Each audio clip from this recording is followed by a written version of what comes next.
let's talk a little bit about that tournament experience in itself over at Main Character Jiu Jitsu.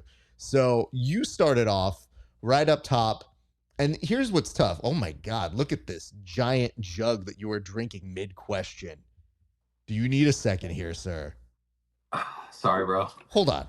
Did you buy just the actual replacement jug and drink out of the entire replacement jug, sir?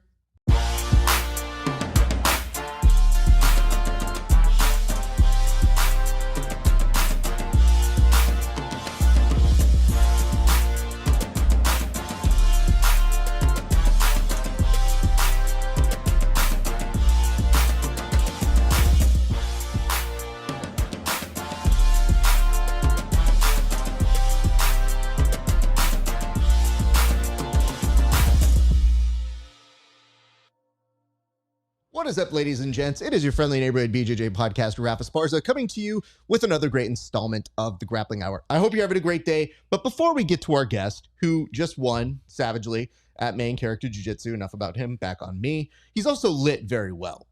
I hate to say this. When the characters on the show appear to have better lighting than I do, it is somewhat advantageous, although I think we're using very similar lights. He just makes his a little bit more brighter and shiny. Anyway, enough about him. We'll get to him in a second. First and foremost, if you guys enjoy the show and you enjoy me, more of the show, me, I don't really give a shit which one, it would be great if you could support the show by going over to HY.PAGE/grappling hour. Become a member, see these interviews 30 days before anybody else. For $5 a month, you support me and you can see them very early. Or you can pay a few extra dollars and you can see extra bonus content that's not available anywhere else, including interviews, including bonus content, including tape breakdowns. We do tape studies with the athletes themselves on some of their most prominent matches. And my favorite segment now, which is a segment called Roast Raf, where people roast my competition footage, because I'm not as good as the people I interview, but what I do is funny enough for them to make fun of because they are good at it, if that makes sense. Anyway, you can see those, HY.PAGE/grappling hour. And if you like this show, you can also like, subscribe, comment in the comment section. We'll give you something to comment by the end of this episode. And finally, join our Discord to continue the conversations that we're having here on this broadcast. All right, our guest. Well, he had an impressive performance over at Main Character Jiu Jitsu. I was very, very happy to see him there. I would love to say that he had a great performance over at the PGF. I saw him. I know he was there. The camera showed me he was there, but he wasn't needed at that one. So we're going to talk to him a little bit about that and what other nonsense he has been up to. But ladies and gentlemen, please welcome the winner of Main Character Jiu Jitsu Tournament number 2, Ryan Aitken. Ryan, how are you doing, sir? I'm good, Raf. What about you, bro? I'm very well. Thank you. Thank you so much for coming back on the show. So we should start here with some beef squashing, because I feel like the last time I saw you, we talked a little bit about video games.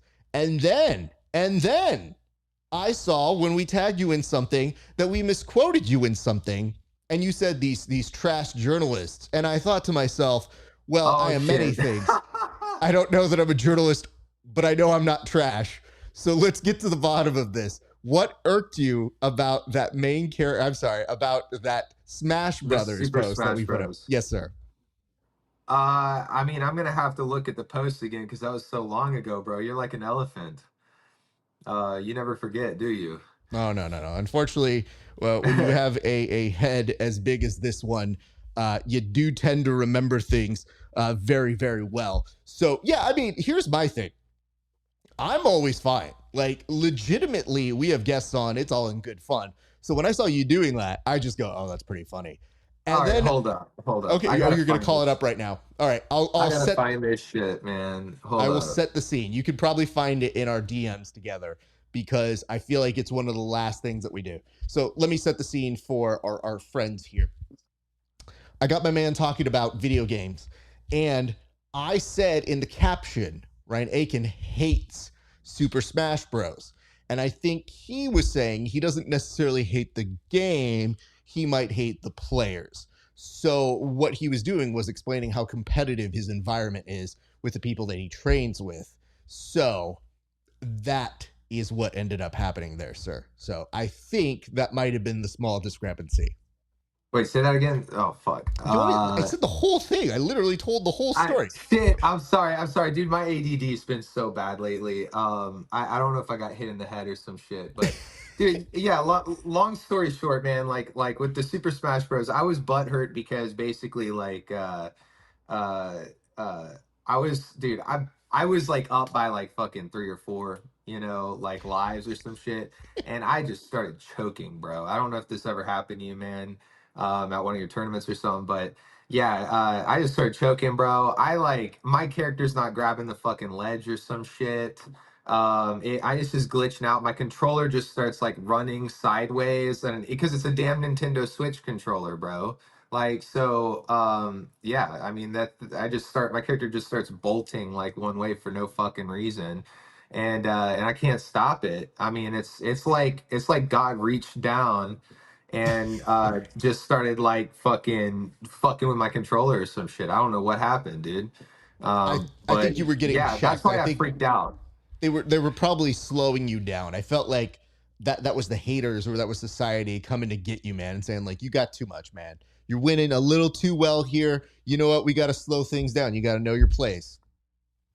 Well, yeah, yeah. I definitely feel like luck, a little bit of luck can be involved like that for sure. Well, I was wanting to start the interview off that way because, what always is important to me is we send these video clips off, and the first person you should ever blame for that is yourself. So when I saw that go off, I thought, I was like, in what coke binge induced way did I write that headline? Because that's my first thing, is I'm like, wait, what time did I write that? You When would did I you do that? would be into coke, Ref. You No, would I be wish I into coke. was. I would say this: if I'm ever into coke, my talking speed is so normal, y'all will know. Like, it will 100% be apparent if Oh I'm my ever god. on coke, but it Oh will be man. a lot of writing is going to happen then. But I just thought to myself, I was like, you know what? If I did misprint something, let's get to the bottom of it. And then I watched it, and then I go, fine, whatever. And then I see Uh, it sent out over your side, and I just said, like, all right, he's having fun with it, so we'll have fun with it as well. But I yeah. guess that opened up the opportunity for me to say, have you had any bad video game incidents since then? Has it been smooth sailing, or have you slowed down? You're a very busy person. I mean, not like competitively, but playing Baldur's Gate 3, I was like fucking 9 hours in, and then, some save file bullshit happened. I don't know, man, and had to fucking restart. I don't know if you're into like RPGs and stuff, but Baldur's Gate 3 is sick, dude. I've been playing that with my girlfriend. It's a fun time.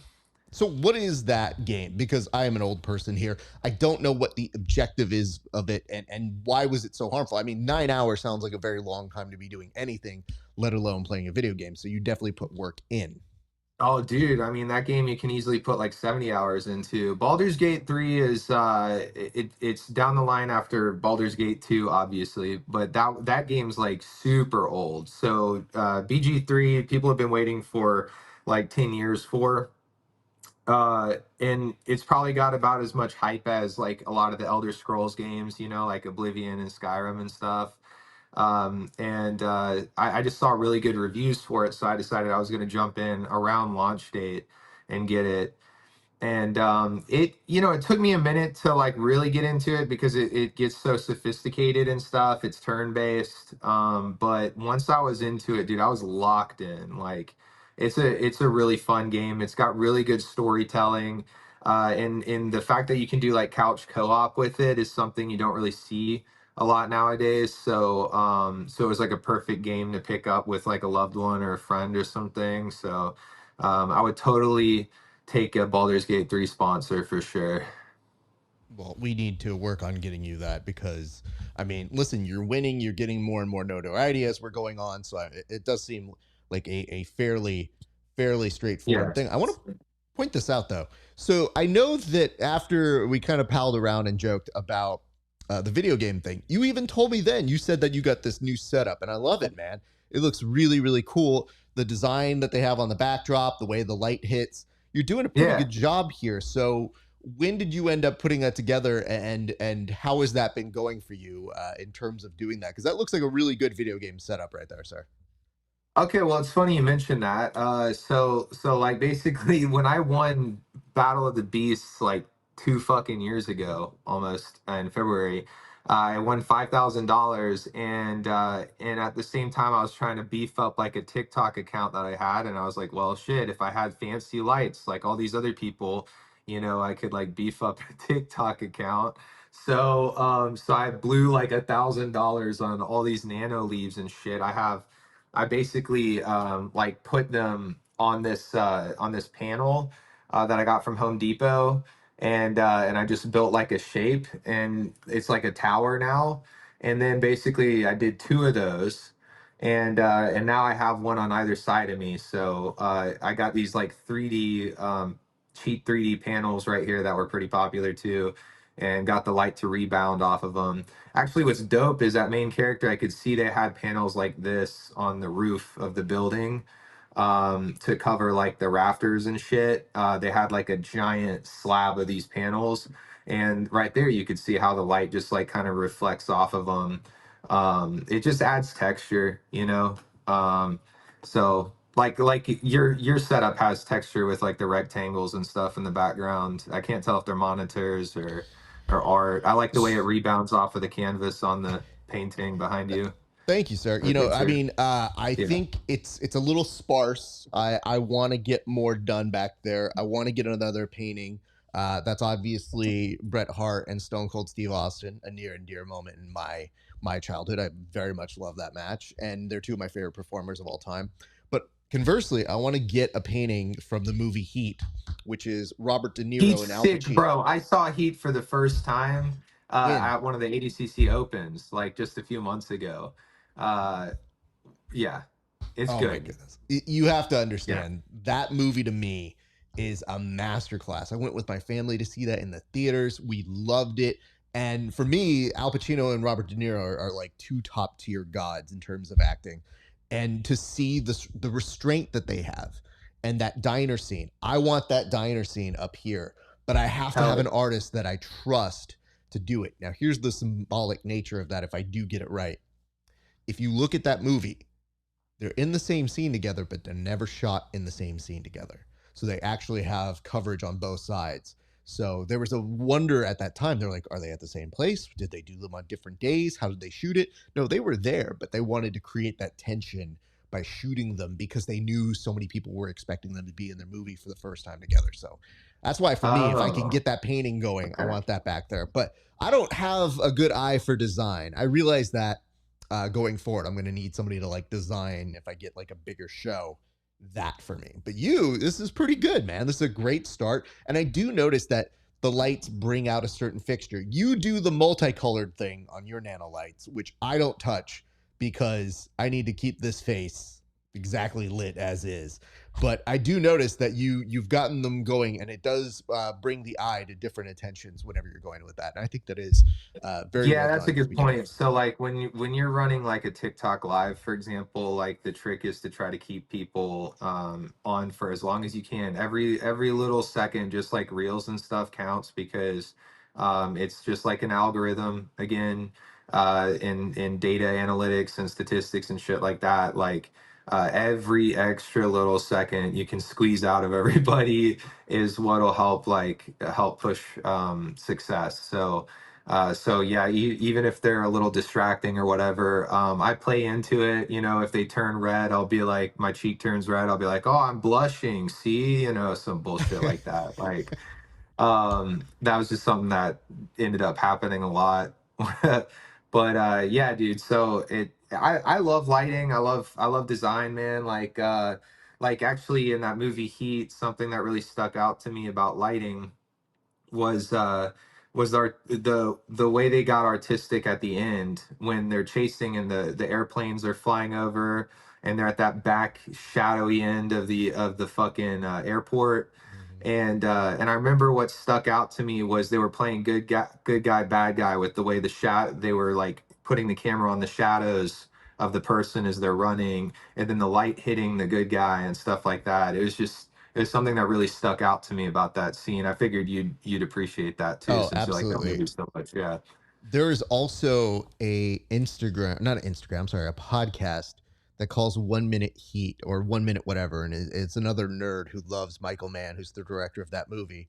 And basically, they take 1 minute and they make an entire like 30-40 minute episode just on that 1 minute, and that like lets them go forever and ever. So they have definitely geeked out about that sort of stuff. For me, the way that they shoot that scene is just, it's such a great payoff. And oh god, yeah, I could talk forever about that. So I'm glad that you watched that. And little known Yeah. fact, that was a very influential movie to Christopher Nolan, who ended up replicating many of the scenes for The Dark Knight. So he kind of Oh, lifted elements from that movie, and just said he wanted to tell an epic story for The Dark Knight, just like Heat.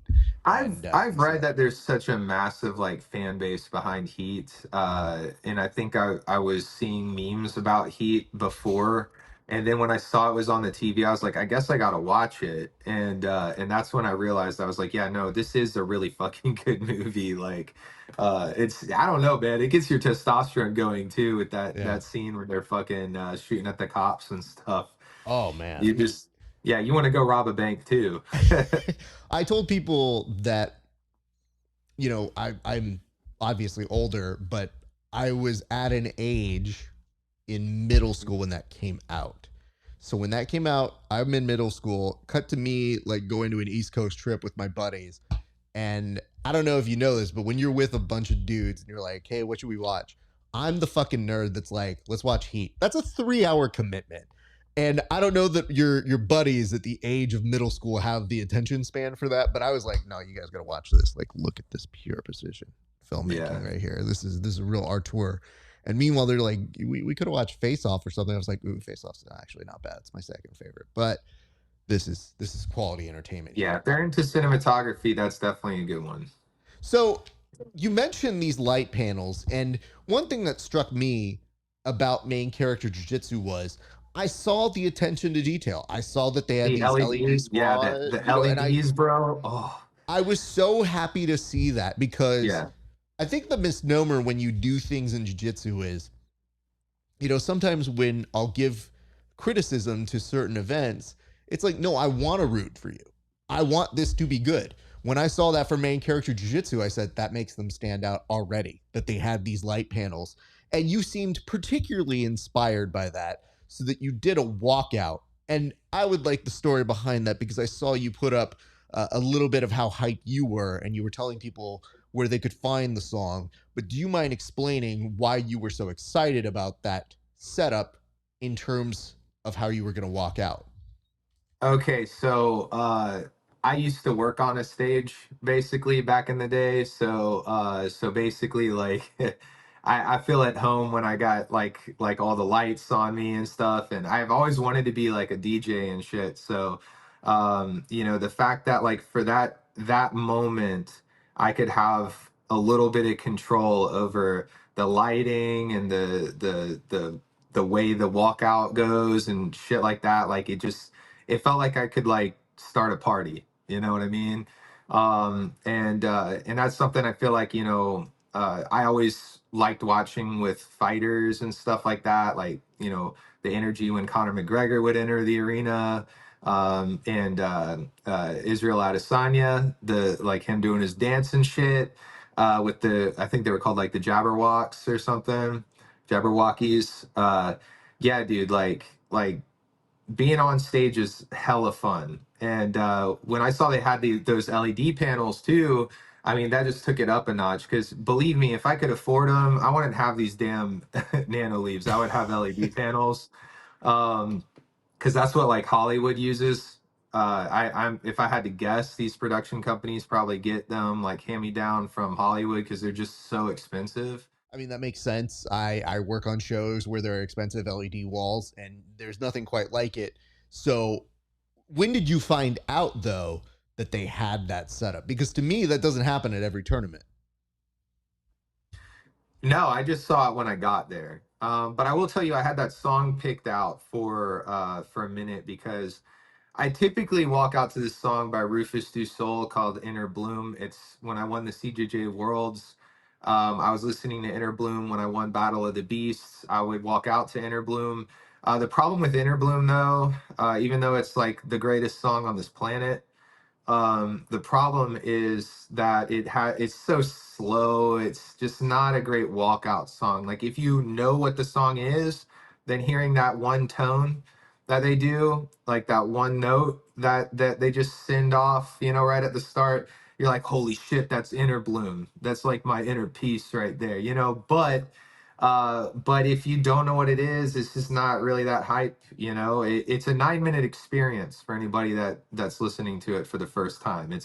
It's incredible, and you should never forget it if you listen to that entire 9-minute music video and watch all the painting droplets they're doing and all that. I think those are like macro shots.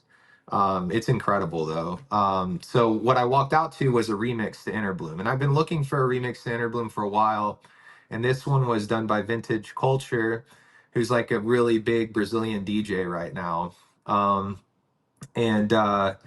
And it's like he just does this like 1 minute climax that when I first heard it, I'm like driving my car 80 miles an hour, and I'm hearing that climax, and I'm like 30 minutes into or 30 seconds into the climax, and I'm like, come on, dude, let's get it over with. And then it just keeps going. I'm like, holy shit, yo, when is this gonna drop? And then like it finally builds up to that last 10 seconds. You're like, it's fucking coming. And then I literally like I was about to rip the steering wheel off my car, just throw it out the fucking window and run it, like just ride, bro. Just fucking ride. But like dude, that's where I was at when I first heard that remix. And then it drops and he does this little like thing, like right when it drops. You're just like, what the fuck is that? I'm telling you, that song, bro, that remix of that song is fucking incredible. And I was hoping to share that experience with everybody.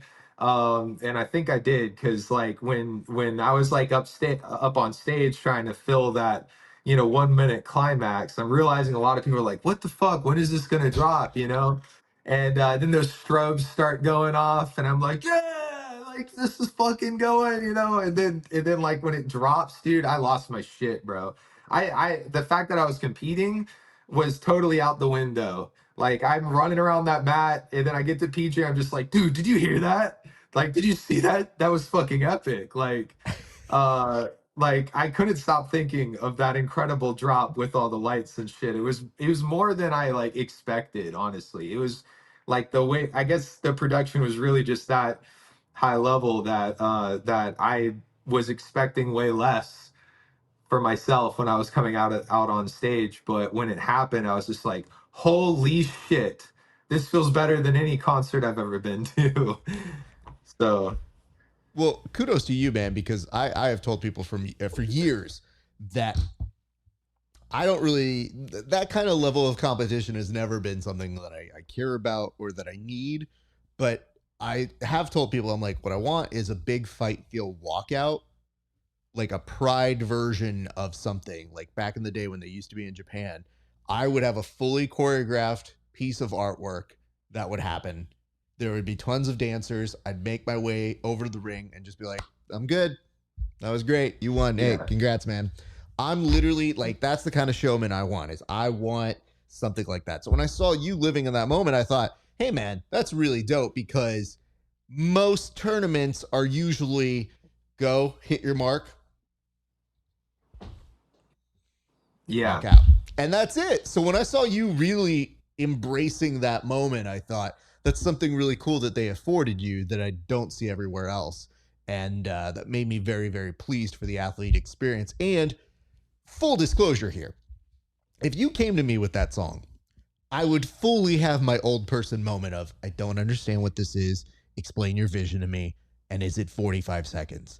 And if we can make those things happen, I'm pretty sure that I would try to make it happen for you. But seeing that happen is really dope. And again, it's like the last event, it's like the last match. Well, So well, why yeah. not? So when they requested the walkout song, like I was thinking, I was like, what am I gonna do? Am I gonna do Inner Bloom? Should I do the What's So Not remix?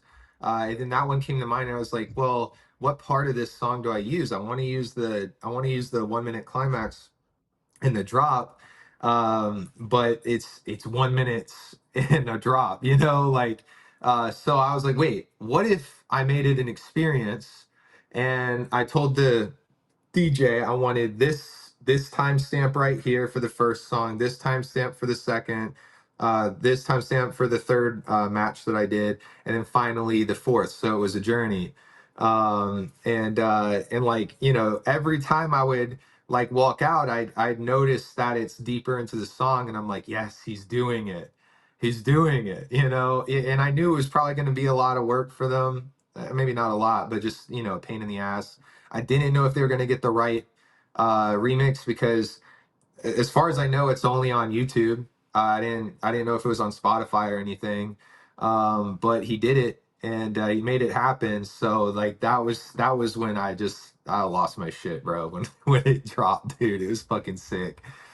Well, that's really cool to hear the element. Like you were Yeah, taking them on a journey as the song was going on a journey, as you were on a journey at a yeah, competition. So that's actually a very nice touch. My main thing, if I'm producing it, just tell me timestamps.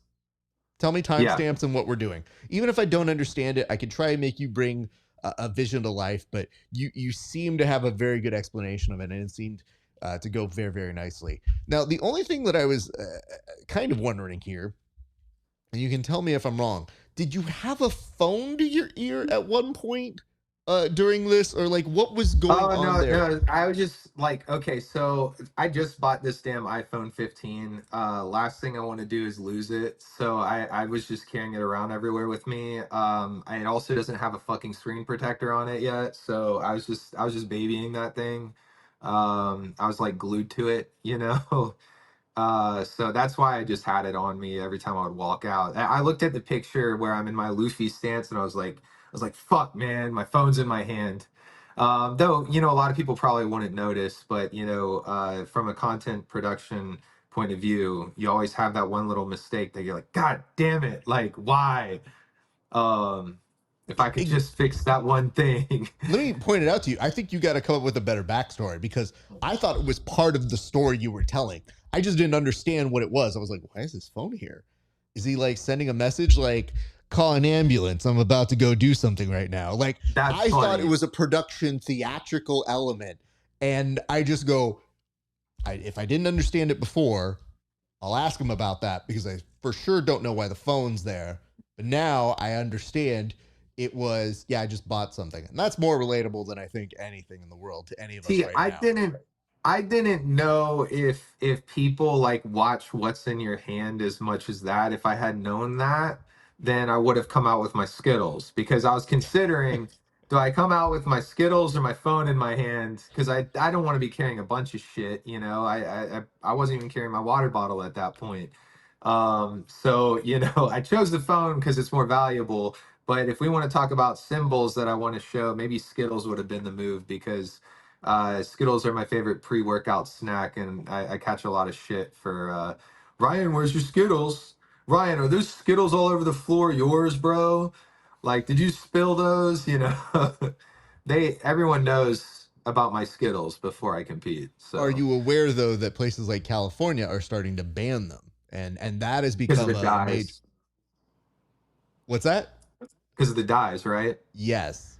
Yeah, Okay. yeah. I just wanted to make sure I'm you're aware. aware of it. Okay. Okay. I'm So I aware. mean, They'll you fix it. Skittles will come out with some designer dye, you know, that yeah, you know what I mean. They'll yeah. come out with some designer dye that just scrapes by and gives you more cancer, you know. We'll And figure it out. none of this bugs you, like to the point where you're like, yeah, I know what's in it. It's not great, but whatevs. I mean, dude, I just there's some magic in the Skittles, bro. Some about tasting the rainbow. I don't know, man. Like it brings the best out of me, dude. I'm glad that you were telling me you're like, hey, Raph, you seem like a cocaine guy. Well, meanwhile, I'm going to be like, this dude's hopped up on Skittles. If there's anybody that's more akin to getting a cocaine high here Sugar, in yeah. California, it's going to be Ryan. But I'm telling you this because I know you occasionally come out this way to compete. And the last thing I want is for you to get like, Brittany Granger, where all of a sudden you have these Skittles on you and you're a prisoner of California. Like, I want to make sure you're safe. And if you're doing it, I mean, like, That adds to the show, bro. I it smuggle does. Skittles in. I'm eating them on stage looking at a cop. and we're gonna decide if he's gonna come arrest me right then and there or wait till after I compete. Either way, I'm getting carried off in handcuffs, Love it. That's great. which might look cool on camera as long as it's for Skittles. I mean, if you do it at Subversive, at least it's my show, and I'll make sure to have a camera on you. I can't promise you any other show out this way, but I definitely appreciate the extra attention to detail. Let's talk a little bit about that tournament experience in itself over at Main Character Jiu Jitsu. So you started off right up top, and here's what's tough. Oh my God, look at this giant jug that you were drinking mid question. Do you need a second here, sir? Sorry, bro. Hold on. Did you buy just the actual replacement jug and drink out of the entire replacement jug, sir?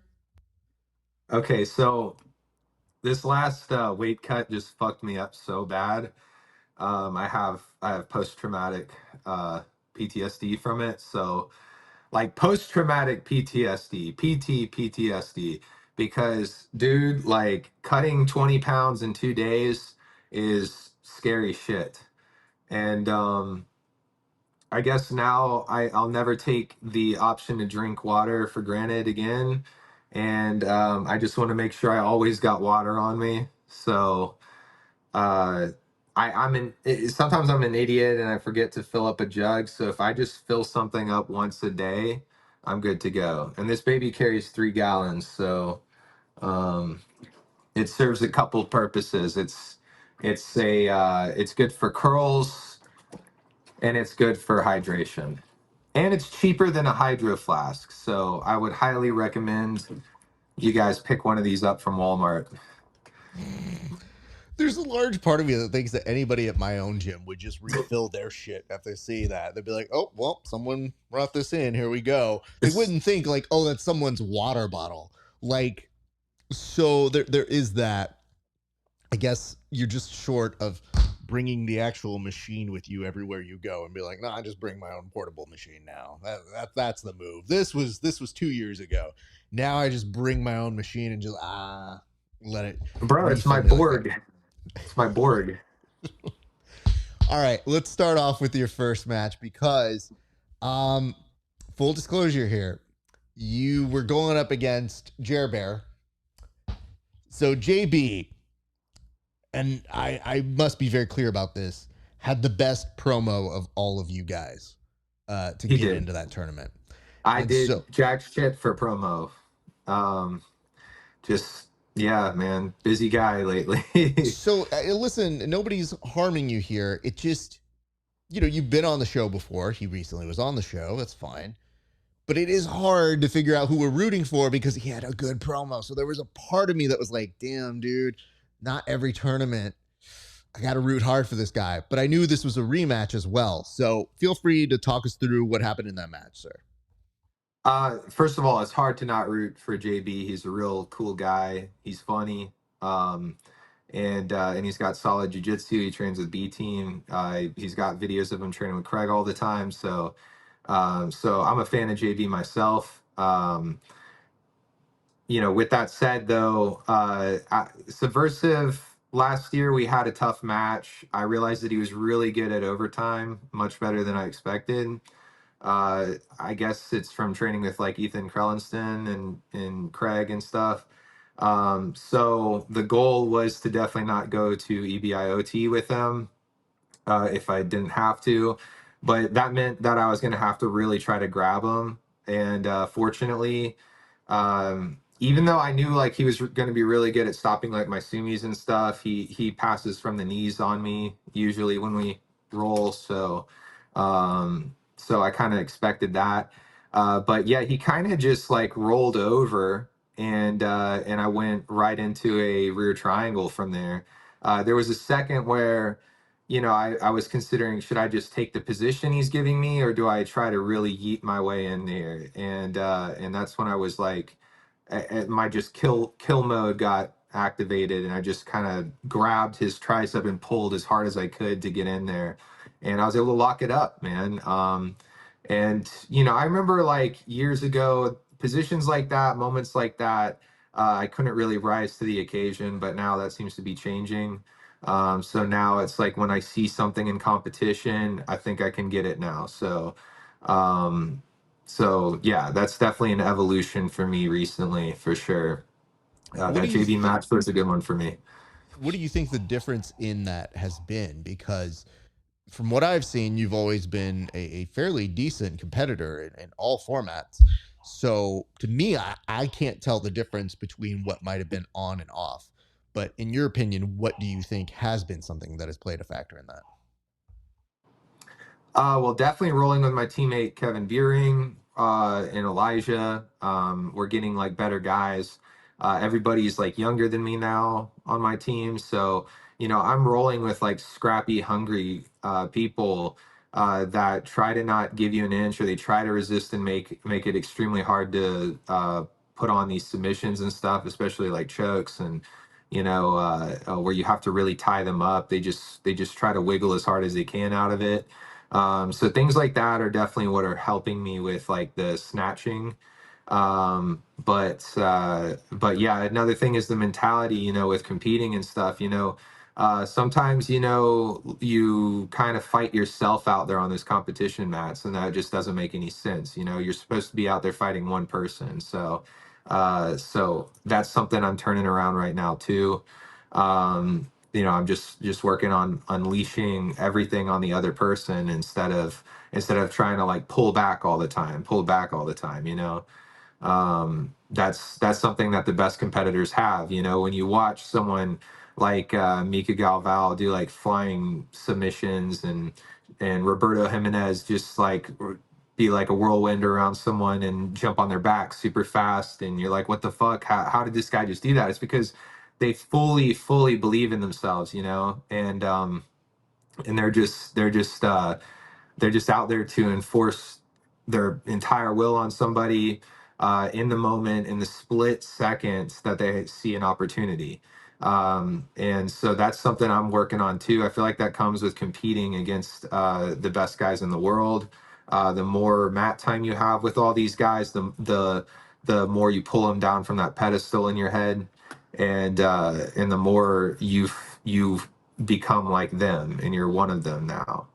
So that's kind of where I feel I'm getting to right now. Good on you. Let's now move on over to your second match after that first. Yeah, so Cade, you want to talk about someone that's coming up the ranks right now?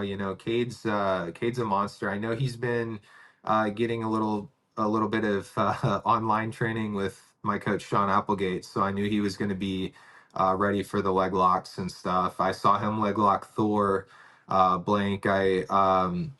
I think it would have gone a little differently if they didn't DQ Fedor, because Fedor's overtime is just the best. However, his regulation, you could just tell. I mean, nothing was going on, so it looked like Cade was having to chase him a lot. So it was probably a good thing for the show, and for just for the show, for them to DQ Fedor on that call. And but at the same time, Cade was I didn't really get to see Cade's overtime. So going into the second match, I really tried to get a hold of Cade. It was difficult. He was stuffing my half butterfly pretty well. And then I think I did get on top. Maybe I wrestled up. I can't remember. I think I saw back exposure, fucked up the Henzo roll. And then I got to side control, held that for a second, moved to mount. I knew Cade, being young and hungry, he was going to be super explosive right there. So I'm trying to like establish, position, make sure I was solid on there. We kept going out of bounds again because he's super fast. He moves a lot, so I feel like we were always like going towards the edge and stuff, and having to get reset. And I don't think he was like intentionally fucking me on the resets, but it just happened that every time we get reset, I felt like I was like not able to hold the position as long anymore. So that's definitely something I got to fix. Is maybe I need to try to sink harder on positions the moment we get reset, and treat it kind of like a drill. because you definitely. Yeah, so basically, moving forward, in competitions with resets and stuff, I just got to be tighter on the resets. Resets happen, so I can't, I can't, I can't like blame them and stuff. Let me Like, ask this because I was genuinely curious about this, and I didn't know if this bled its way into the main tournament. But I did see some discussion about going off the mats or ring out. What exactly was that? Was that for you guys or was that for the other matches? there were other matches where they just straight up went off the mat ADCC style, which is cool. That makes it exciting. It makes at least one of the fighters want to stay in the ring. But yeah, no, the most exciting stuff is always like going off the mat. Frankly, I feel like I would perform best if we were just put in a fucking pit, where like there was nowhere to go. But some people like having the edge of the mat. Maybe they can run, they can throw them into a table and stuff like that, and it looks cool. It looks a lot. I mean, it makes the show look exciting for sure.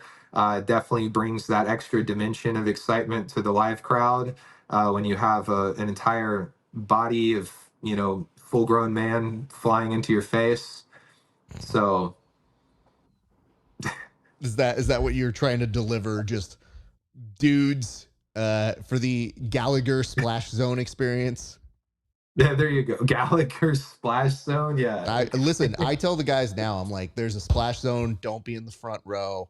It's a There you little go. different because, I recently went to a pro wrestling show where we're front row, and I was bringing a couple of my buddies, one a civilian and one a other pro wrestling fan. The civilian, he's a D1 wrestler, and he's looking at me and he's like, "Well, what's going to happen here?" And I go, "If they ever come to us, we have to move out of the way." He's like, "What do you mean?" I was like, Mhm. "Because they're gonna basically fly out here, so you kind of have to move." And they had these guys who were entirely in charge of making sure the audience was safe. Now Yeah. that's a precaution they take. In ADCC, when I say there's a splash zone, it's a at your own risk. Like, there's no stopping any of these behemoths at this point. And if they're a smaller size, you might be okay. But if they're a big boy, you don't want to be in this area. So I have definitely told people at tournaments, I go, if you hit me, I will not give you these photos. So you So watch a lot of pro wrestling, is that right? I do. So, do you think jujitsu, where do you think jujitsu fits with like pro wrestling and stuff? And do you think that there might be more money if we could somehow implement pro wrestling with jujitsu? Should jujitsu guys move into pro wrestling if they can? I think the latter thing that you just mentioned is a real possibility. We're seeing a D1 wrestlers and wrestlers all around. They have a program called, I believe it's Next in Line, NIL. And the entire purpose of that is to poach from different sports. So they're picking like gymnastics, they're picking people from football, Oh, and that's they're cool. basically offering them straight out of college, like, hey, you want somewhere to go? Come to our program. And I think it's very smart because you pick up all different types of talent. I think you're seeing the beginnings of that because there are a handful of guys who are big names who are huge pro wrestlers who do roll and train. And I think that's dope because maybe they had MMA aspirations or different Yeah. careers that they kind of make into pro wrestling. So Here's the what age do you think that that applies to for like pro for guys moving from one sport into another? Like That's do you great. think Yeah. there's an age that's too late? No, no. I mean, the beautiful part about pro wrestling is you can do it forever. Now, granted, you're not going to be able to do the high spots forever, but people are fascinated by jiu-jitsu. Like, if you show them a certain judo takedown at some point, the average person can't pull it off. So Mm, sometimes it doesn't take a ton to impress people as long as you can chain it together and it looks within the realm. So, like, yeah. whenever we do our stuff, every year we do a thing called WWE BJJ. And the whole emphasis of that is I call it Jiu Jitsu Halloween because I say, be the heel you always wish you could be at a jiu-jitsu competition. Like, you can be an asshole, you can be a dick, tell a good story, show a good move, do something. And every year I put together a match And the whole way that you connect it is you have to think like, what's something in pro wrestling that kind of works in jiu-jitsu if you do it like this? And Oh, the so that Boston becomes the next. Crab, bro. I was like watching. You could throw someone in. So someone puts you in closed guard, and you Mhm. sit on your butt, and then you throw your legs around them, and then you roll over to the side. You can flip them over into a Boston Crab. Like Absolutely. that. That will be legendary if somebody hits that in competition. I'm waiting for somebody to do that. They've done it in MMA. It's auspicious, but we did a breakdown of that too. I tell this to all of our guys. They're not afraid of getting armbarred by me, but everybody is definitely afraid of getting hit with a pro wrestling move. So Yeah. I hit Boston Crabs on all of our guys. I hit a Texas Cloverleaf. My signature is a sharpshooter, which is that move back there. Um, Mm. but there's other ones that are like crippler crossface, which is kind of like an omoplata. So you kind of have like an S lock on their face while Yeah. their arm is kind of like pulled back. So I never do that to civilians. I only do it to people who are pro wrestling fans or who are kind of goons to kind of get them in check. But yeah, dude, I make a whole history of it, and I've had fairly prominent names pull me aside and be like, "Hey, show me that one move you were doing." And I'm always like, "Yeah, but you're this person. Why do you want to know this?" And they're just legitimately curious how I came up with it. And I go, "Oh, this is from pro wrestling. Like this is a Yeah. dumb pro Yeah. wrestling move." So I want to go back to the idea that you mentioned about can jiu-jitsu athletes take from pro wrestling? Yes and no. Where I have issue is when it gets too cringe. Like if you're a heel, you can play a heel. That's the reason why Gordon is good at what Gordon does, is because that's his personality. He is that person. What unfortunately has happened to him is he's now become the gimmick. So that's why whenever he's doing his stuff, if you talk to him in person, he's still kind of being that person. You go like, "Hey man, you How don't you have to feel cut it, about bro." Dylan Dennis? Oh, really badly. I'm glad for a minute we lost him, but it does seem like I think I just read this report today. He put up a tweet that says he's retiring from MMA. Yeah. And I don't know what that means, but I'll tell you this much, man. You can get good attention on it, but if you can build off of that attention, it's great. It's just, what are you going to do with it? Like, what is the end Yeah. game of this? Is it just hype begets more hype, or do you have a match? And then at the very end of it, there's a resolution people like when they go, "Oh, it was just for show, man. All good. Hey, give me a hug. That thing I said about your mom, it's all right." Like, I feel you can be entertaining and funny and have good one liners.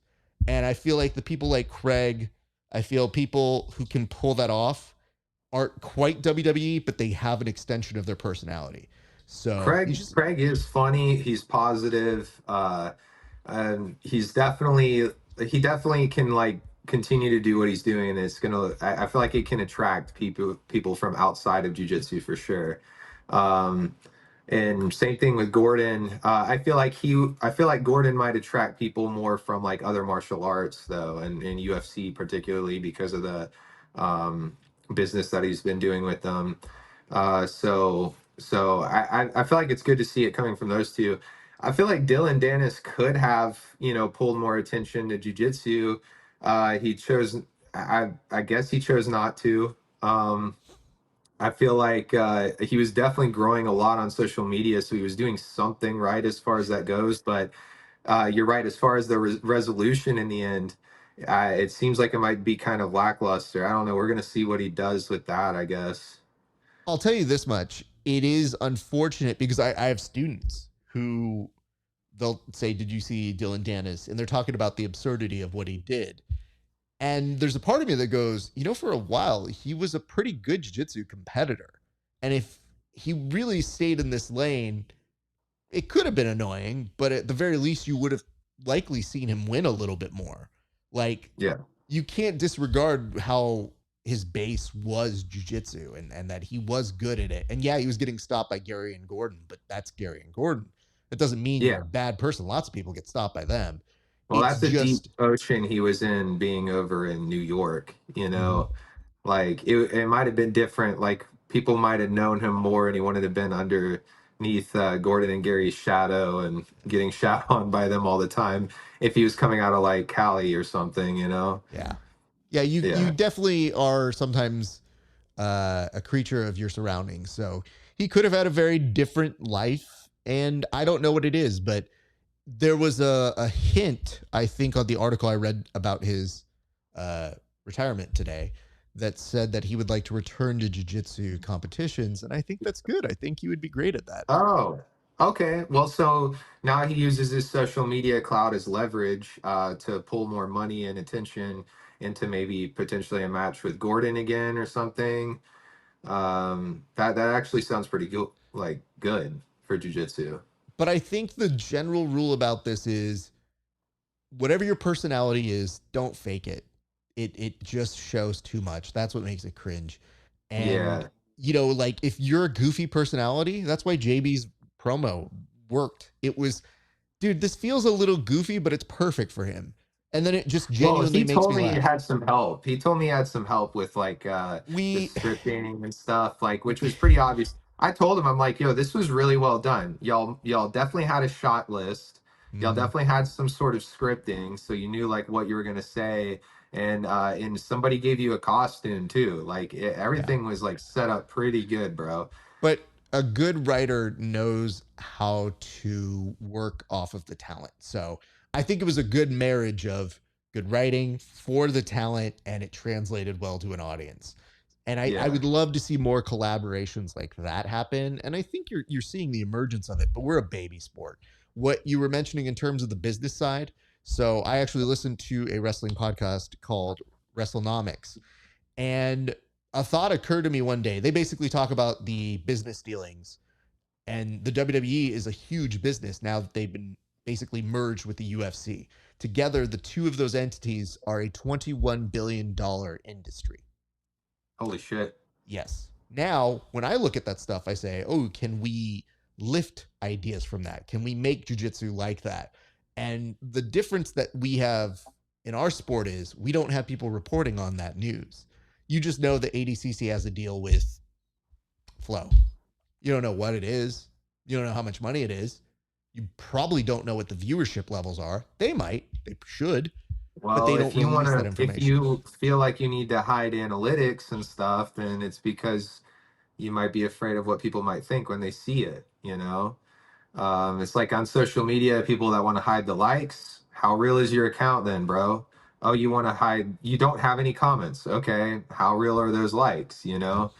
know? So when you start hiding numbers like that and stuff, it's like, Well, you just don't know. But it tells me that yeah, we're such in our infancy that we're just beginning that race. And I yeah, feel like the more competitions and productions that you see get put up, you're going to see a little bit more of the numbers, but tangibles, things that you can see like numbers on YouTube for Flows stuff. When you give it away for free, it does well. So some of that has high turnouts, but it's usually for our big ADCC stuff. So I think now that you're getting more and more content like B Team's content, where it's a little bit more slice of lifestyle sort of stuff, yeah, there dude. is an emerging thing there. B team in content is pretty interesting because I feel like they have really good presence on Reddit. They have really good presence on Instagram. Nobody's really been touching TikTok yet. It Yep. makes me wonder if I should start like really pushing jujitsu on TikTok. I know there's some guy out of Florida that does a lot of TikTok stuff, though I never really see him competing or anything. So they're out there, but none of the teams have really tried to push for TikTok. So I don't know, man. But B team definitely they have. I think there must be somebody. I don't know if it's one of the students or if they have somebody doing like working in PR or what. But they're really like they really got a good grasp on content production and getting it out there for sure. I Just think I know presence. a couple, if not one of the guys. If it's one of the guys, then he's doing all of it. He's doing a great job. But I think what is happening with that is you're seeing the emergence of the beginnings of it. What I would advise to athletes is this: find a way to extend your personality in whatever avenue it is. Some of the guys are doing great jobs where they'll actually have a Twitch stream and they get to show that side. Guess who did that? Demetrius Johnson.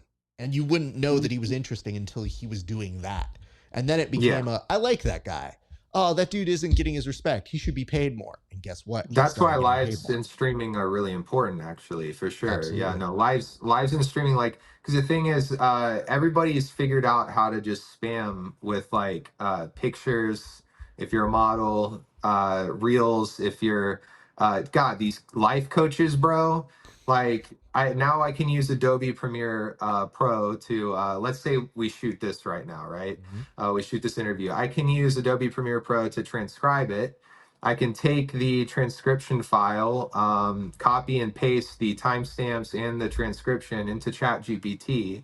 I can have ChatGPT pick out specific 15-second clips, recycle certain bits and pieces of those 15-second clips, and I can literally build probably 200 different reels and Yep. TikToks out of this. And then I just slap on some software that throws the little words on the screen, and then I'll just spam their servers with that. So unfortunately though, that's not really super real, Yeah. that's you just we're just kind of spamming it. So now I feel like we're going into an era where live and long form content is what's going to be required to really be recognized.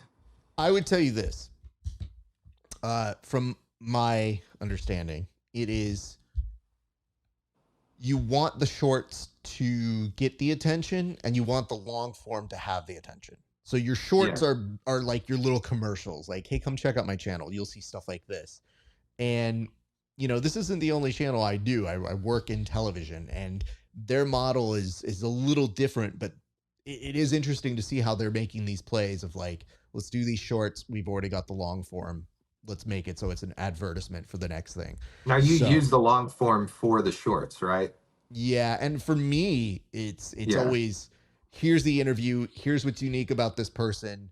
This is the clip that we picked. So when we did yours, it was, oh, this was you talking about video games. I think that's relatable, but also it's kind of funny because you're expressing a real reaction to it. My Yeah. hint for you is you already do good jujitsu, so I think that you just need to show more and more people of how that gets built. And there is an infrastructure with you and the guys that you're roommates with and your team, your community. So I just think you got to keep sharing that. And I think make a play for TikTok. I think all of these things, they beget something.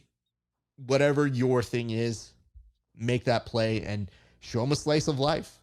Like show Yeah. them what it is that makes your thing interesting and unique and different. But I guess that is kind of a nice little button on our journey over here on the pro wrestling side. I will say this though, if you do show a move, I do think they are good.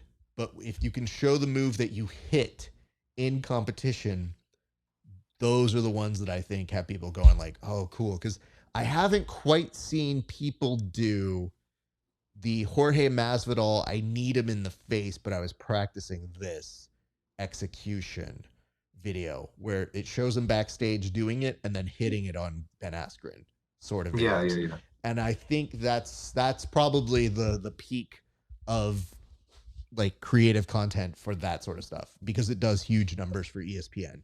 So whatever it is, do that. So don't be surprised if you see me taking credit for people hitting a Boston Crab, even though Craig is way more views for doing. I want to be like, but we did it first. Never forget that, Craig. Okay, buddy. Just remember, there's a pecking order here. Uh, so I guess all that to say this. Let's go back to your semifinal. So in your semifinal match, that's a very cool and fun match. Talk to us about that, sir.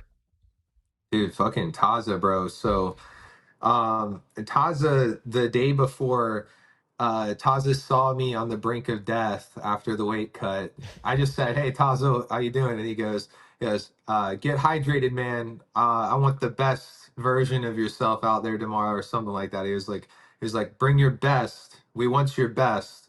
And he was like in my head at that moment, bro. I was like, "Oh shit, dude. Damn. He's telling me he's gonna bring it tomorrow."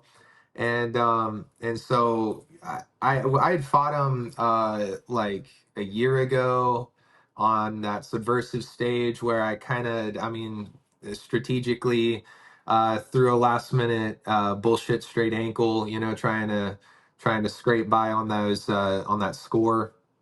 and it worked, and I was able to survive my first Taza match for sure. Um, and you know that meant a lot to me because I was like, dude, Taza is like the most technical guy in the world right now. If not, I'd say he's like in the top five easy. So, you know, I'm always nervous about a match with Taza. I also noticed that throughout the night he was not doing back OTs.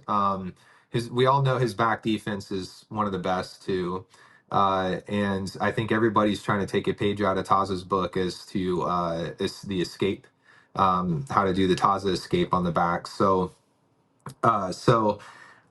I was expecting him to have a really good back defense. And I was also going to expect him to have good back offense, but next thing you know, he's doing armbar OTs, right?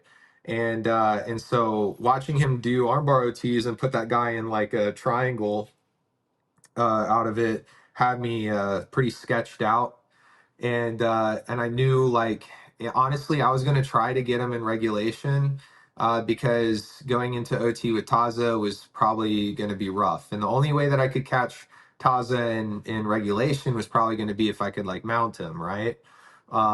And maybe you know try to bully him up there or something because I knew there was a size difference. And so you know I got a good pass right off the rip, and the Taza match. And then I was about to start going to mount, and next thing you know, he does the most like technical little bridge and rock. And I was Kazushi'd so freaking hard that I completely fumbled the position, and then back to square one. At some point in that match, I was in a really deep attempt on my leg, and I was able to like rotate, and we were still dry, so that like kind of increased my confidence as to not getting leg locked by Taza.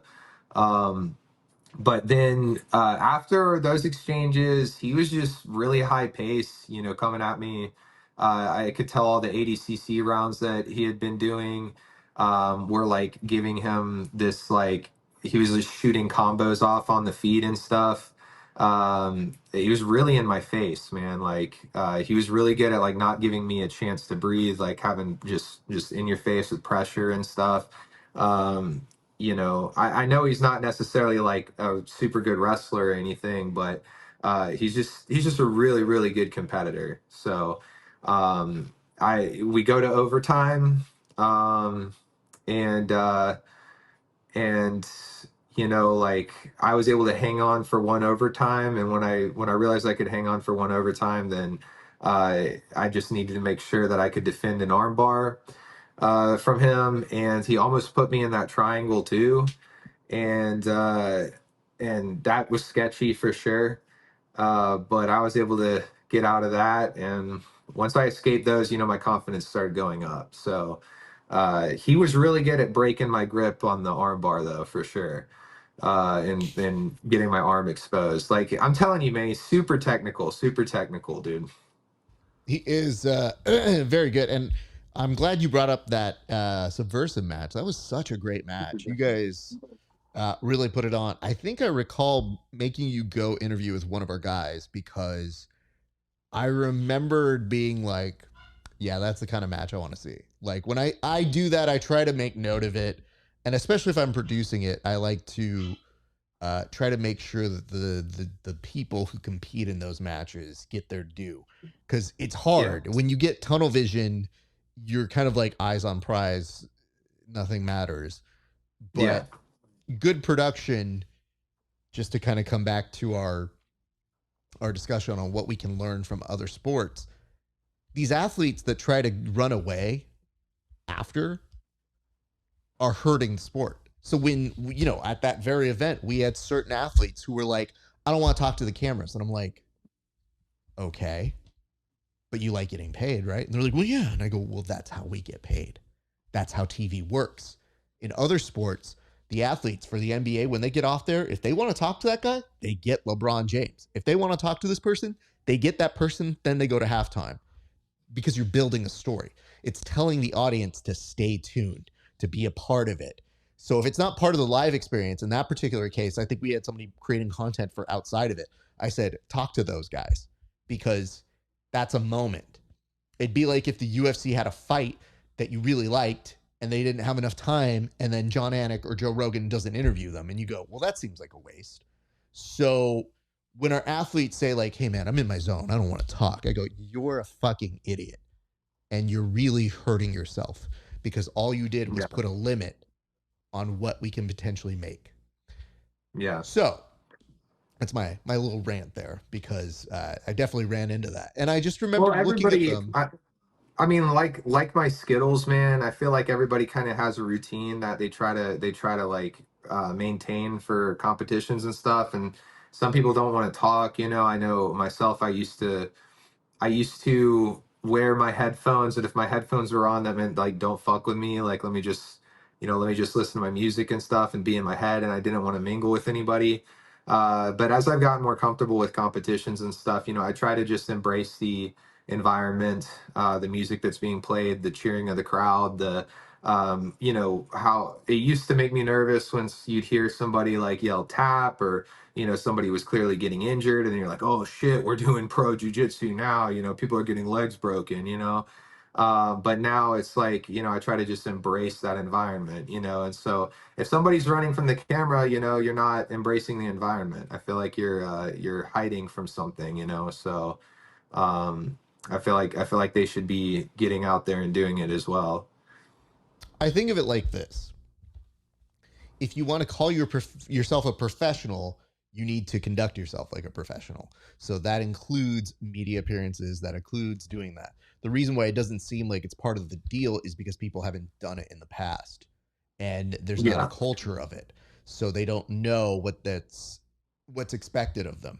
But if you have somebody who's producing the event saying like, "Hey, we'd like to talk to you," and they go, "I don't talk in between matches," and I go, "Well, then you're an amateur athlete." Because to Yeah. me, a professional athlete does their appearances and gets back to it.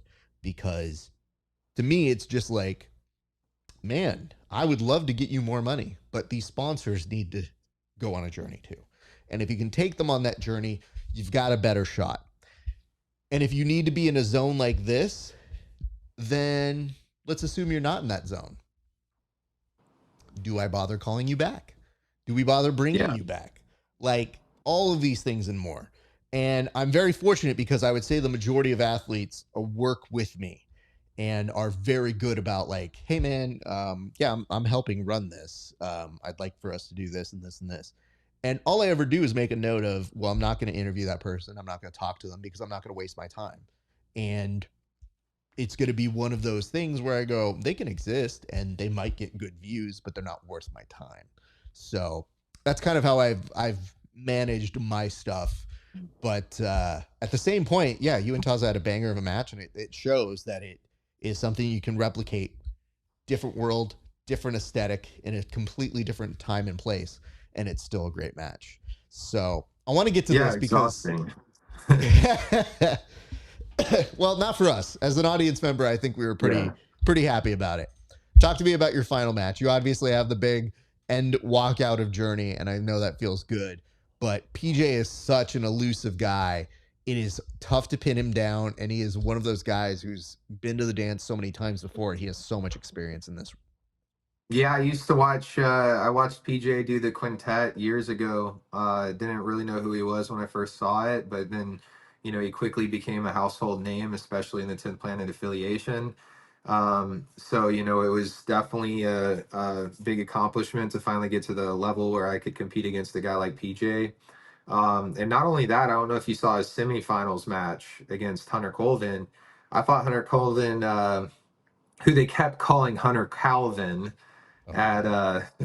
the announcer was calling him Hunter Calvin. I'm just like, that's not his freaking name, bro. Like, come on, dude. That's an O. And anyways, like I competed against Hunter a year ago or 2 years ago at CJJ. And he was definitely a super tough match over there. I watched him do Polaris. And yeah, he's been on the circuit. He's had a good run with the ADCC several times. He beat me at ADCC trials, so I knew on the other side of the bracket, it was either going to be Hunter or PJ most likely.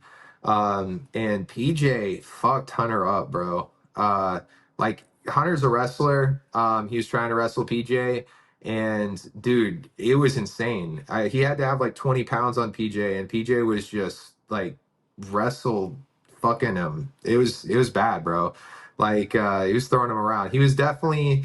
I commend him for the effort for trying to wrestle PJ, but I would definitely have not done what Hunter tried to do right there, because he was like he got thrown into a table and shit. And it's exciting to watch Hunter too, because like he'll come back after an exchange like that, going off the mat and stuff, and he's revved up like because he's an MMA fighter and stuff too. So I'm sure the crowd thought that was super exciting. That was a really good match to watch. And then he had a solid Kimura attempt on PJ at the end of the overtime. Uh, so yeah, it was a really exciting match, and I knew that whoever I was going to fight from that side was going to be really tough, just as tough as Taza, if not more, and just more athletic, and sure enough, I got PJ, and it was an honor to be able to look at him when I was about to come down from my stage intro, and try to not get too distracted by the stage intro, and then slap hands and go. I could feel in that match with PJ that he was fishing for some attempts. You could just kind of feel it in the tenseness of his body and stuff. Like if my hand goes on his hip, he's gonna try this like short arm bar right here on me. I was surprised he let me come on top, because I totally thought he was gonna want to be on top the whole time, and I was gonna have to play guard, but he started playing guard, and I think he was just really trying to lull me into something. He was hitting short, like these like shallow like inside heel hooks all night on people. I know he inside heel hooked his first match, and then did it again to Davis in his second match. So I knew PJ's heel hooks were on point too. So it was a really dangerous game I was playing, rolling with PJ. But when we finally made it to overtime, and I could feel that my back controls were better. I was hoping I could just get a choke on him, but he had solid defense too, man. And um, every time we do overtime, and I would defend and I would try to escape, right?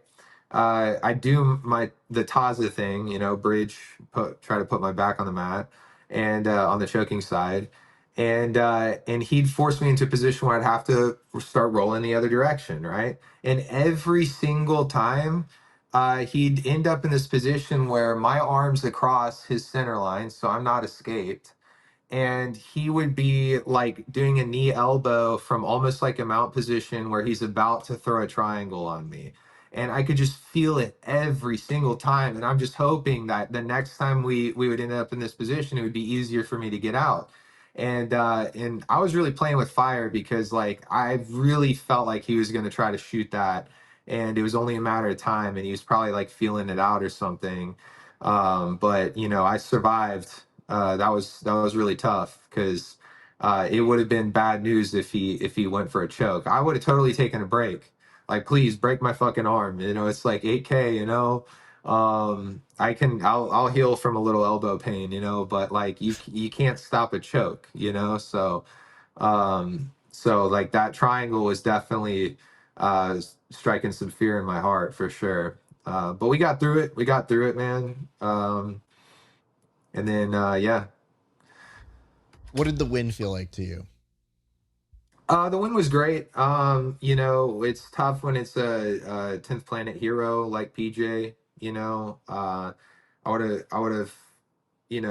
It's great to have a match with him, especially the finals. But it's always bittersweet, to have a victory like that against somebody that you've been looking up to for a while. So it was good. It was good and kind of bad at the same time. But yeah, I get that. And I mean, yeah, there's also an excellence in he's had great days himself as well. So, it's not like he's short of great experiences in his own right. It's also, I think he would probably feel similar but different, just based on how I have interacted with him over the years. He's a very even keel human being. So Yeah. he's got a good sense of it. And it doesn't take away any from his stride, because all of us still think, man, that dude, count the years that he's been so high level, and just Yeah. recognize, like, yeah, dude, this dude's been a terror and will continue being a terror. And Yeah, he beat JT at ADCC, right? yep, I mean, that's a big deal. it's a huge deal. And I mean, there is there are very few people who know that ADCC rule set like JT Torres. Like, you look at somebody and you go, yeah, that's one of those top tier human beings who is made for that rule set, who is that much versatility. And to see PJ come out and do that, and you're like, dude, don't ever sleep on PJ. Like, that Yeah. dude still has surprises up his sleeve. So that's a great thing to see. I wanted to ask about this because you also were involved in the PGF. And when I say involved, you were there. Other people were doing work to the point where you didn't have to do anything. So what did it feel like to watch from the sidelines on that one? Because you put up a very funny meme that was essentially saying, like, yo, when your homie won't even let you get any action. I So was just trying to scrape what little bit of anything I could take out of that experience, because I knew what I was getting myself into. Like, Sean hit me up, said, "Hey man, we're gonna build a team for the quintet this weekend. Do you want to come?" And when he said that, and I knew Kevin Beering was going to be on my team, I was like, "Oh shit." The right thing to do would be to put Kevin in the front and see how far he can go with it. Because what happened, I had this experience like 5 years ago or so where we had this kid, Logan Santos, here in Atlanta. That was like a really big up and comer. And the NFC, the local jiu-jitsu competition, pro thing, kind of put on Logan in this Creighton MMA quintet versus all these MMA fighters from American Top Team.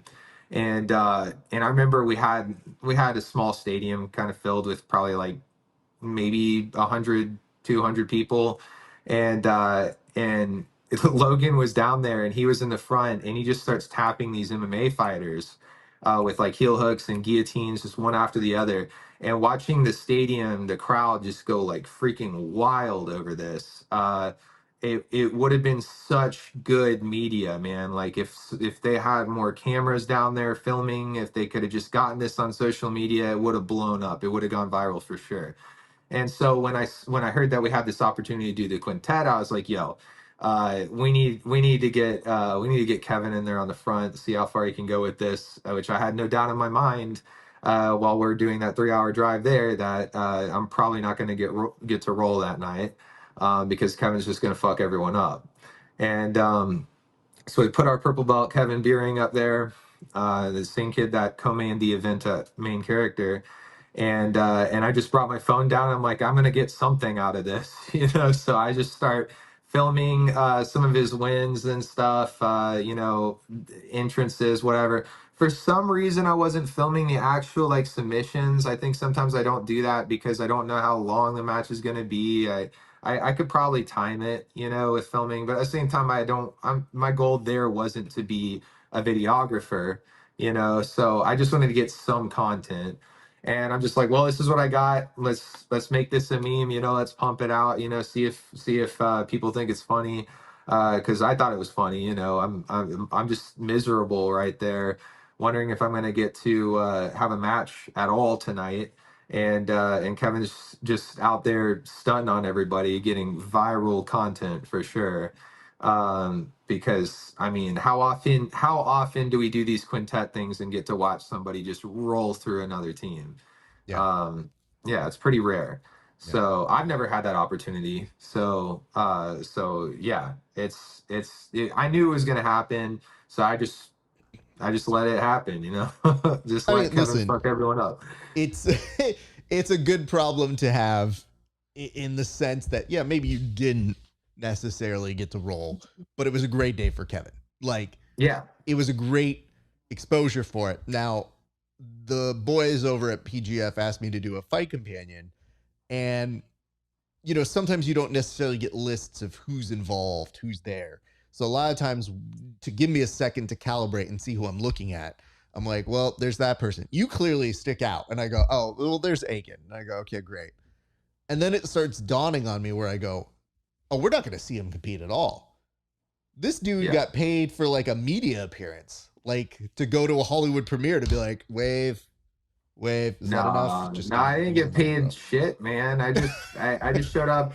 It was good, like warm up for main character, I guess, because it would kind of put me under the lights next to a stage, make me feel less like a deer caught in the headlights, and get a little bit of like that competition anxiety. But I knew that there wasn't going to be anyone on the other team that would really give me a problem. Now, as for would they stall me out, that's always a fear. So you got to, like with quintet rules, you got to really like go after somebody and try to tap them, because on the back end of that, these guys could potentially just draw your team out if they can just simply survive. So you don't want that. So yeah. So Kevin did his thing, man, and in the second one, I think he got about like oh no, they wouldn't let him go. That's Yep. right. They wouldn't let him go in the second round against the final team. Um, Otherwise, it would have been the same story. Honestly, it would have been 10 matches nonstop, 10-0 for Kevin. But no, they let our second person go, which was Chase. Chase Hanna did well. Went through 2 matches, and then we had Cam go through 2 matches with the heel hook, and then I finally got the last guy, who was super strong, but not really technical or anything. Um, and yeah, it was cool. It's a great production. PGF's really good, really cool. Like lots of lights. They put it in a church this time, so they had access to like a rig and stuff. And the space and the seating, and it was a lot of fun. And then I got to watch my roommate Elijah win the PGF, and he put on a show. I think he had Kamoy in the finals, and yeah, man, he deserved it. He was PGF champ last time, and he got to do it again. So two-time PGF champ. He did a great job, and I mean, it was very fun to watch all the squad, if you would, have some great moments. And we will be talking with both Elijah and Kevin in the coming days, so I'm very excited about that. But coming up next for you, I also see an insignia here on your Instagram that reminds us that you're also coming back to compete at the Combat Jiu-Jitsu Worldscape. So that is Yeah. happening at the end of this next month in December. Tell us what your thoughts are on that. I'm going to have a really tough match with William Tackett, potentially a tough match with my own teammate Kevin, if assuming Kevin wins the qualifier for 10th Planet. And then he comes and fills in that spot. They'll probably put him on the same bracket as me, which is a nightmare because let me tell you, dude, Kevin just gets better at a way faster rate. It's insane. He's young. He's got all the resources he could possibly need for this, and it's only a matter of time that Kevin surpasses me. So I try to drag that out as long as I can, and that makes us both better for sure. So I'm definitely sweating that match with Kevin, and then got that match with William Tackett, which is going to be extremely challenging as well, because who doesn't know Tackett, and yeah, dude. If I can walk out with that CJJ belt again, that'll be a two-time CJJ champ. That sounds pretty good to me. I think so. Well, sir, you've been very gracious with your time. Before we get on out of here, I did want to ask if you wanted to shout out any of your friends, your family members, your teammates who helped you have an excellent performance at Main Character Jiu Jitsu, as well as any sponsors who have been taking care of you on that side. Floor is Yeah, yours. so Leglock Assassins, this Leglock Assassins has always given me good gear, especially that new Tokyo kit they got, the red and white one, with the red stripe on the back. It looks dope as shit on camera. So I've always liked that one, and they've just always pumped out really cool looking gear. Um, They got a good graphic designer over there. 10th Planet Atlanta is the spot to be at, especially if you're someone in Atlanta. I can't believe you're not training here at 10th Planet Atlanta if you want to compete and stuff. If you don't care to compete, I mean, I get it. It's just, you know, plenty of jujitsu gyms and stuff. But if you want to compete and you want to have the best jujitsu, this has definitely been the spot for the last 5 years or so, and it will continue to be the spot. So, you know, I welcome everybody from Atlanta to come join the squad. You know, this is where the party's at right now, and I appreciate everybody that has been there for the last like 5 years or so. Like it's y'all have made my jujitsu so much better. You know, every day it just gets harder in there because the young bucks that are coming up are just like they're just getting harder and harder to tap. They're getting meaner and faster and smarter. It's insane, and they've just been like rocket fuel on me for my career, you know. And next thing you know, when this old spaceship has to like break off and fall down, those guys are going to be in the freaking stratosphere too. So you know, I love those guys. I love 10th Planet Atlanta, man. And Sean has been an incredible coach thus far, and he'll continue to be the best coach on the circuit for sure. I have to say, I think Sean is very much in consideration for Coach of the Year.